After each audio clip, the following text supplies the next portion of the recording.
So, ito na ho ang ating nagawa. Masarap. Sa maasin.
Guys, aantayin na lang natin siyang maluto.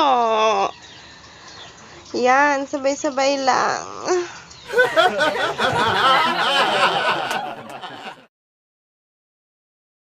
Yan. Siguradong masarap to kasi niluto natin sa kahoy. So, yan na guys. Kakain na tayo.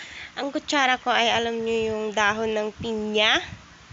Yan, kasi kulang kami ng kutsara. Yan ang ginamit ko. So, kain na tayo. Ang sarap talaga ng bilo-bilo. So, like and subscribe to my channel.